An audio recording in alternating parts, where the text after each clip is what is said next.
Your Excellency, thank you very much, Mr. Prime Minister, for your time for this interview. And from your standpoint, we would like to ask, you here attending the Jubilee Summit of SCO, what is your opinion with regard to significant role, whether this organization is playing a significant role in the region, specifically in the context of Afghanistan? Would you please share your thoughts in this regard? Well, the SCO Summit is important because more or less all the neighbors of Afghanistan are attending the summit.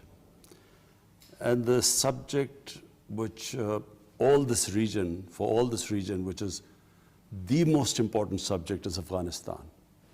And why is it important? Because Afghanistan is at I feel, historic crossroads. It could either go in the direction of peace, stability after 40 years of conflict, or if this goes wrong, it could go into chaos, humanitarian crisis. It could lead to a huge refugee problem which will affect all the neighbors. And from Pakistan point of view, it would have terrorism from soil of Afghanistan, because already there are 3 terrorist groups that have been operating from the Afghan soil and attacking Pakistan. Your Excellency, many people are saying right now that Pakistan, the Islamic Republic of Pakistan, are helping Taliban. Is it true, from your standpoint, with regard to specifically the recent events in Panjshir province, that people saying that some groups are saying that Pakistan was helping Taliban? Could you please share your thoughts in this regard on how far it's true?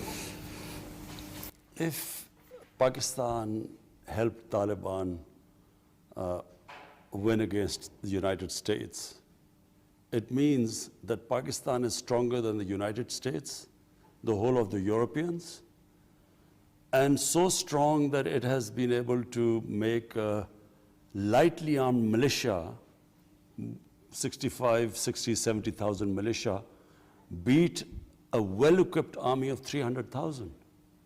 So it is, unfortunately, it is a propaganda which has been unleashed, number one, by the Afghan government to cover up its incompetence, its corruption, its inability to give governance to, proper governance to Afghanistan, it being perceived as a puppet government, not being respected by the people of Afghanistan. And secondly, it's India, which invested heavily in this Ghani Afghan government. And so this propaganda comes from there, but it has no logic.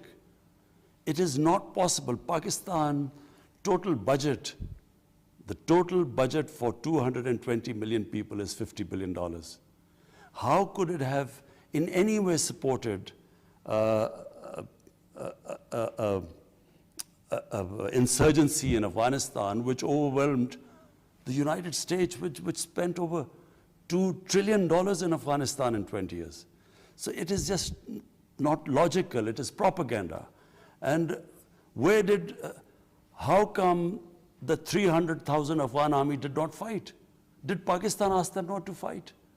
So if you want to know the reasons why the Taliban won and the Americans finally lost after 20 years, all you have to do is do a detailed analysis of why one of the most bravest nations in the world, the Afghan nation, why did the army give up without a fight?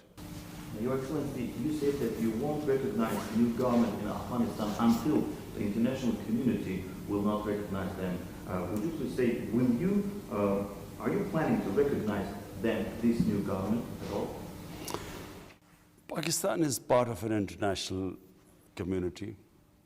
The recognition of Afghanistan is going to be very significant, the Taliban government. And what we are doing is that we are working with all the neighbors of Afghanistan. We are developing a policy, what should the Taliban government do for all of us to recognize them. And clearly, the thing that comes out most significantly is that the Taliban government must have an inclusive government, because Afghanistan is a country of diversity. The Pashtun element, Taliban are basically a Pashtun movement, is roughly half the population. Then there are Tajiks, who are a significant minority, and then there are Uzbeks, and then there are Hazara. So from for the interest of Afghanistan, for the long-term stability of Afghanistan, all of us feel that it must be an inclusive government, which unites Afghanistan. So really, that's where we stand today. We will discuss with all the neighbors of Afghanistan and come up with a policy. As we all witnessed the Taliban recently, we saw the announcement of the new government by Taliban, and they still didn't consider all minorities' interests and to make and represent this government as well. What do you think, considering that Talibs right now, they're considering themselves as the winners, they're victorious, and will they recognize other minorities as well in the future? Look, the Taliban have been through one of the most, what should I say, the most epic struggles anyone could have gone through, because after 20 years, they have really survived one of the greatest military machines in the history of mankind. And they have taken heavy casualties in this. So I assume what is going on right now is that there is a feeling amongst those who have struggled in these 20 years, who've given a lot of sacrifices. They would want to have the lion's share, the main share of the government. And yet, I think within the Taliban, there are people who feel that unless they get all other minorities, other sects, groups, everyone until they get them under the umbrella, they feel that the government will remain unstable. So I think that is going on within the Taliban movement right now. But from the point of view of Afghanistan, as a well-wisher of Afghanistan, I feel that the only way there will be stability, long-term peace, if it's an inclusive government. What do you think, sir, regarding the Taliban? Can they change their ideology indeed, in reality, after 20 years when they fought for this ideology? Can they be acceptable in the eyes of the world community? Can they change something in ideology? The Taliban fought like before them in the 19th century. The Afghans fought the British. They all, against British, it was jihad. They were fighting for freedom of the country in the name of, they used to call it a holy war. All along Pakistan's border with Afghanistan, which is called the tribal area, where there are Pashtun tribes living, they, throughout 80-year interaction against the British, they fought against the British throughout the 80 years. Some part of the tribal area was up in arms against the British, and they fought under the name of jihad, because fighting against a foreign invasion is jihad. Then against the Soviets, it was jihad. And it's exactly what the Taliban did this time. It's jihad. Question is now, once they come into government, what sort of government will they have? How much will they adapt? Are they still the Taliban of 20 years, or is this a different Taliban? Have they learned something? So far from the announcements that they have made, I feel that they have learned a lot in these 20 years. They have changed. But what will happen, I'm afraid I'm not in a position to say what is going to happen. Mr. Prime Minister, did the United States of America indeed, they want the Taliban, that they won't recognize them? Did they want them indeed? What do you think? I don't know. I have no idea. What kind of relationships right now you have with the current administration of the United States, specifically with the new President Joe Biden? Well, my government has relationship with them. Our security chiefs keep exchanging views about the situation in Afghanistan. Our foreign minister has met their foreign secretary. So there is talk between the two countries. I'm not sure whether at the moment the United States has a coherent policy towards what they're going to do in Afghanistan. And the reason is there's so much criticism of President Biden for his decision to withdraw from Afghanistan, and which I feel is extremely unfair. I think that what President Biden did was the only sensible thing to do. But how can you prepare? He's been criticized heavily that he wasn't prepared. But how do you prepare if 2 weeks before the date of departure, whether that date was given now, in years' time, or 6 years' time, or 5 years' time, if the Afghan government, if the president flees the country and the army collapses 2 weeks before the departure, how can you prepare for that? So there is a lot of unfair criticism, I'm afraid, of Joe Biden. And because of that, I think and then the inquisition of their foreign secretary in front of Senate. So I don't think they have still formulated a rational policy because of the sheer amount of criticism, unfair criticism which they are facing. But I think sooner or later, the US has to decide that unless Afghanistan stabilizes and unless this huge humanitarian crisis is averted by helping this government, or forget the government, the people of Afghanistan.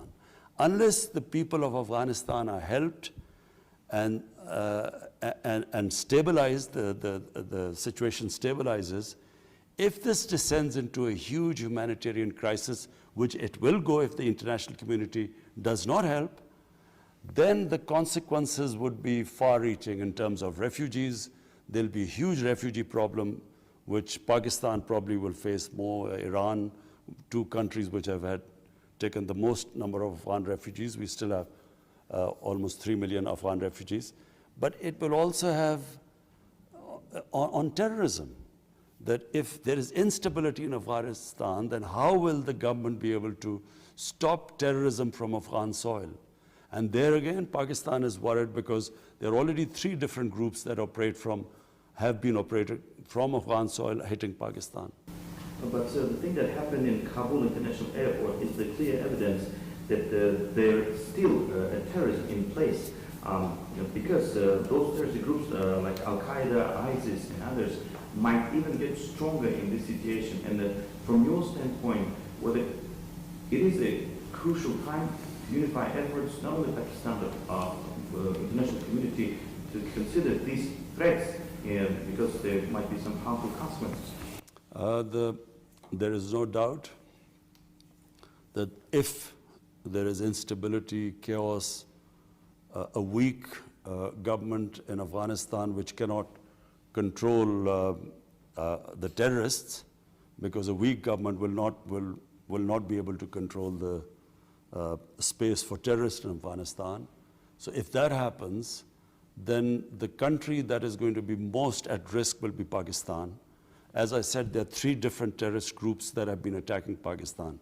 One is the Tehrik-e-Taliban Pakistan, because when Pakistan took action against these Pakistani Taliban who are attacking the state of Pakistan, they were pushed into Afghanistan. So one is that group. Second is ISIS. ISIS has done a number of attacks inside Pakistan territory. And so and that ISIS is the one which did that attack on the Kabul airport. But also we have Baloch terrorists. These terrorists have been using Afghan soil to do attacks in Balochistan. And therefore, yes, it is that's why Pakistan is talking to all the neighbors of Afghanistan. We want a consensus built how we can support this current government and stabilize the situation, how we should avert this humanitarian crisis. But I think the US has a big part to play, because US was there for 20 years. And it also bears responsibility. If there's chaos in Afghanistan, if there's terrorism from the soil of Afghanistan, then we must remember that 20 years ago, the only reason the US invaded Afghanistan was because of terrorism. Al-Qaeda, which had hit the US. So if that was the reason for coming over, then 20 years later, over $2 trillion spent, 2,400 Americans dead, but hundreds of thousands of Afghans dead, 80,000 Pakistanis died in this. So what would be the achievement if, after all this time, again Afghan soil is being used for terrorism? So therefore, I think the whole world community has to take cognizance, and this is a historic moment where they should not let Afghanistan drift towards chaos and go into another crisis. Well, of course, we all know that Pakistan has suffered more than anybody else, any other countries, because of the situation in Afghanistan that lasts for many years, because Pakistan has the longest border with this country. And recently it was mentioned by your country that Pakistan is unable to receive more refugees from this country because the flood is too much. And if this trend will keep going, keep increasing, what do you think? Whether it's time for the international community to think about some necessary measures to be taken in order to somehow facilitate this process? Well, firstly, I was listening to the Senate hearing where Secretary Blinken was there and answering these questions to the senators. And I must say, as a Pakistani, I felt deeply hurt by some of the remarks made by those senators. To blame Pakistan for this debacle in Afghanistan is the most painful thing for us to listen to. Pakistan is the country that gave the greatest number of sacrifices for the American war in Afghanistan. Pakistan was asked to join this invasion of Afghanistan by the Americans, or become part of this coalition, when Pakistan had nothing to do with 9/11. There was no Pakistani involved in it. Al-Qaeda was in Afghanistan. There were no militant Taliban in Pakistan. We had no reason to enter the war. But unfortunately, our military dictator at the time, to get acceptability from the Americans, he took us into this war. And this war cost Pakistan, 80,000 people died in this. Because what happened was that the mujahideen of 80s who were trained to fight jihad against the Soviets, we had trained them to fight against foreign occupation was a holy war, a jihad. And now when the Americans invaded Afghanistan, the same people we are trying to tell them now, because we had joined the Americans, we now are telling them that now fighting against the Americans is terrorism. So they turned against us. They called us collaborators. So they started doing terrorist acts against Pakistan. And then all along the border, the Pashtun tribes, which had sympathy with the Taliban, not because of their ideology, but because of their ethnicity. So the Pashtun nationalism kicked in. They too thought we were collaborators against fellow Pashtuns, and they formed what was the Pakistani Taliban. So they started attacking Pakistan as collaborators. And there were insider attacks from within the Pakistan army who had trained the Mujahideen. So there were 2 suicide attacks, failed attacks, but on General Musharraf from within the army. There were 50 different militant groups split into groups who were attacking the state of Pakistan at one point. On top of it, our ally, it's only time in history when a country is being attacked bombed by its own ally. 480 drone attacks were conducted in Pakistan by the US. So this country, what we went through, the suffering we went through, forget about the people who lost their limbs in bomb attacks, the loss to the economy, when you have suicide attacks, Islamabad was like a fortress. So the country lost over $150 billion. And after all this sacrifice, rather than a word of appreciation, because they appreciate other people, they're saying, we are worried about the Afghans who helped the coalition and who, they are trying to look after getting them to the US. But what about Pakistan? A country loses 80,000 people. were we children of a lesser God? Didn't it matter to them? And then being made scapegoats for their failure in Afghanistan, I think was the most painful thing. Sir, if I'm allowed to ask you with regard to the Pakistani position in terms of Taliban, do you think it is needed to talk to them and also to recognize this new government? I think the world, the international community, they do not have a choice. Because if they do not, Taliban is a reality now, they have taken over Afghanistan. Now what are the choices left in front of the international community? I think the only one choice left is that they should incentivize them, they should encourage them to stick to the promises or announcements they have made about inclusive government, about human rights, have given amnesty to everyone. I think the world should encourage them to walk this path. And if that happens, and hopefully, if it works, you could have peace in Afghanistan after 40 years. But what if the world community decides to put sanctions on them, or what happens? It's the people of Afghanistan that are going to suffer. A country which relied until this Taliban have taken over. Until then, the Afghan government, 75% of their budget was foreign aid. If the foreign aid disappears, the country will collapse. And if it collapses, as I said, it's, apart from the humanitarian crisis, this will have implications not only for all the neighbors of Afghanistan, but I think in terms of international terrorism, it will have effect everywhere. So therefore, the only one way to go is to incentivize the Taliban to stick to what they promised of inclusive government and hope that they take that path. Your Excellency, the Prime Minister, right now we know that Pakistan and India are members, both countries are members of SCO. How could you comment with regard to relations between two countries, two neighbors, considering this current situation and developments that we see in the region?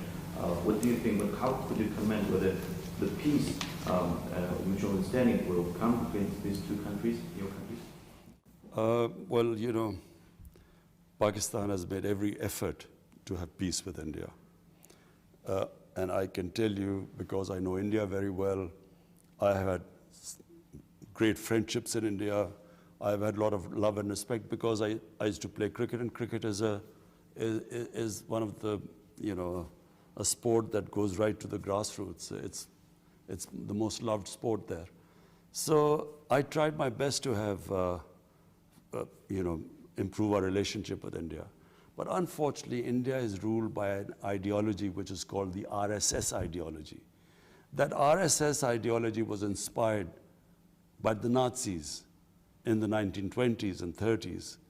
And it's a racist ideology, which actually believes that the Hindu is superior to all the other minorities. And therefore, it is a strongly anti-Pakistan, quite an aggressive ideology, which believes in subordinating not just the minorities in India, but also the neighbors around them.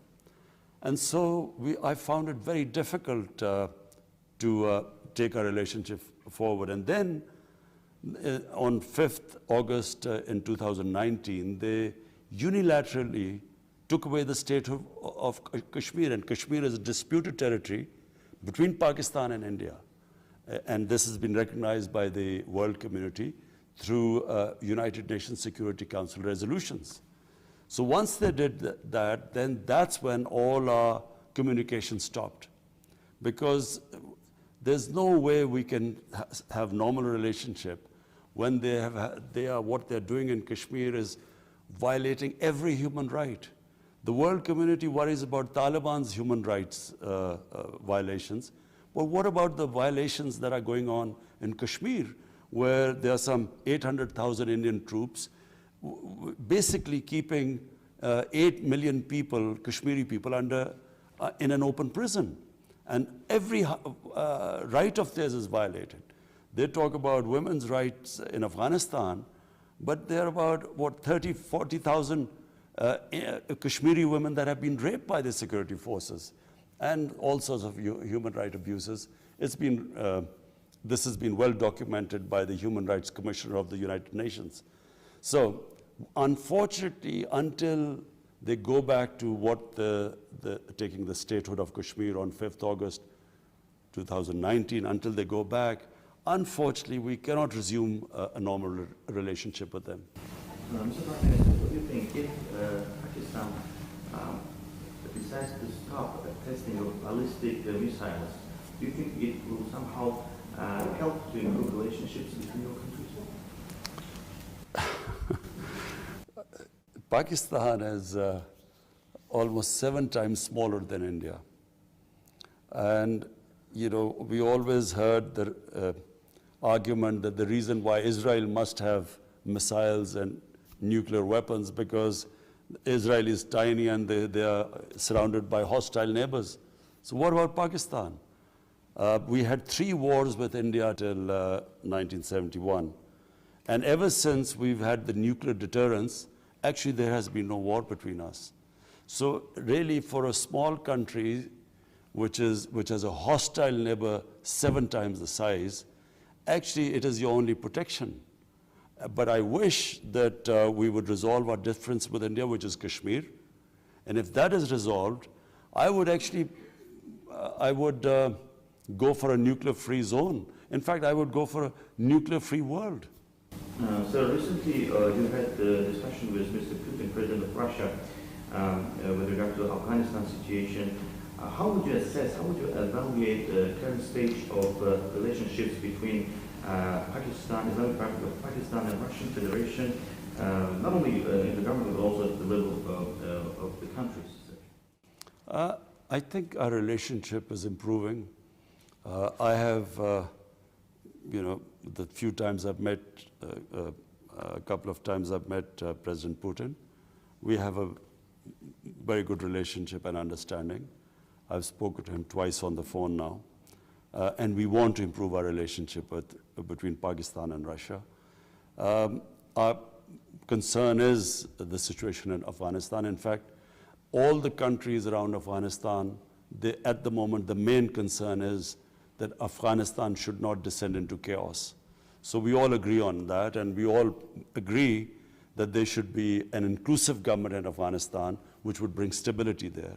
Because our main concern is that instability in Afghanistan would have repercussions all around. All the neighbors will sooner or later be affected by that. So I was looking forward to meeting President Putin here, but because of his isolation due to COVID-19, he couldn't come. But I am meeting the foreign minister of Russia. Sir, and the last question with regard to relationships of Pakistan with Arab world. We all know that Pakistan was acting as an intermediate during the conflict between Iran and Saudi Arabia recently. And in terms of closing the position of Arab world with others, what do you think, what's your assessment about the role of Pakistan? Whether you're still going to play that role of the moderator in this regard? Iran is a neighbor, and so therefore you have to live with your neighbor. And the more civilized you are with your neighbor, the better it is in terms of trade and for the whole region. Saudi Arabia has been Pakistan's closest ally, a friend which has helped Pakistan in the past when we've needed them. And so therefore, our main interest is that there should be understanding between these two countries. What would be disastrous for Pakistan is if there's a conflict between Saudi Arabia and Iran, not just for Pakistan. It would be a disaster for the developing world because any conflict between those two would affect the oil prices. Already because of COVID-19 and the supply shortages in the world, the commodity prices have risen up, and it is affecting, inflation is affecting most of all the developing world. It's affecting everyone, but commodity prices rising in the developing world is having a devastating impact on poverty, rising poverty. So if the two clashed, Iran and Saudi Arabia, I'm afraid the immediate impact would be oil prices. And this will be devastating for the poor people in the whole world. There's poorer countries, and the poor people in all countries will be affected. Therefore, I think not just Pakistan, but everyone must ensure that there's a better understanding between these two countries. Thank you very much.